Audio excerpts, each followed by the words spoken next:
बहुत समय पहले एक छोटे से गांव में एक बहुत निर्धन किसान रहता था। उसने बड़ी मेहनत से 150 रुपये जोड़े थे। उसके पास जमीन बहुत कम थी। उसने सोचा कि इन रुपये से एक बैल खरीद लूंगा और दूसरे किसी छोटे किसान के साथ मिल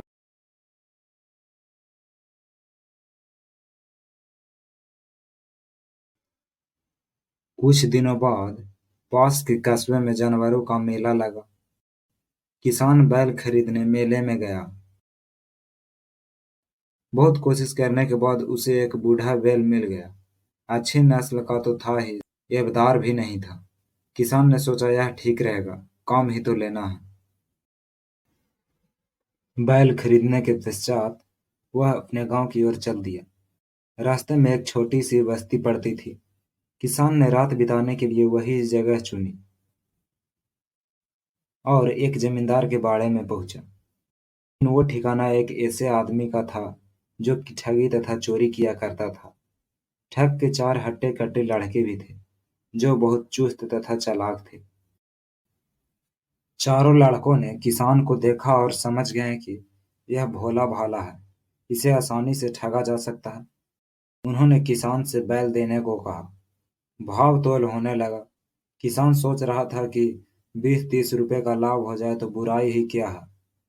उसने बैल का मूल्य 200 रुपये बताया। ठग के लड़कों ने उस रकम को बहुत अधिक बताया। तभी बड़ा लड़का बोला, चौधरी जी, हमारे मोल भाव का फैसला होता नजर नहीं आ रहा है। बहुत फर्क है। फिर क्या करना चाहिए? किसान को पशुपेश में देखकर ठग के लड़के ने सुझाव दिया। किसी बड़े समझदार को पंच मान ले, जितनी कीमत वह बताए वही तय हो जाए। तो फिर देर कैसी? हमारे बड़े बूढ़े ताऊ तो बैठे ही हैं, यही फैसला कर दें।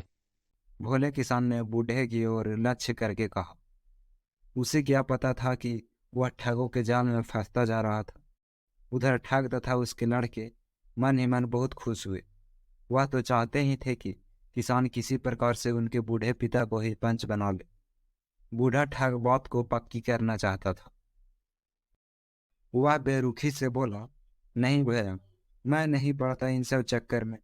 बूढ़ा हूँ, राम का भजन करूँ, यही क्या कम है। बूढ़े की लापरवाही से किसान का विश्वास उस पर और भी पक्का हो गया।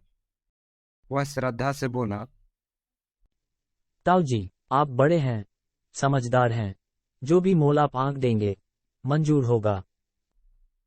अब शाम हो गई तो सभी लोग घर के अंदर चले गए।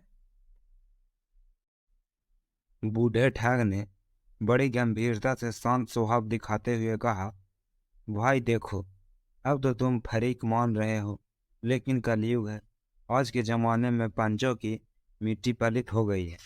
मैं तो यह पंच बनने को तैयार नहीं हूँ।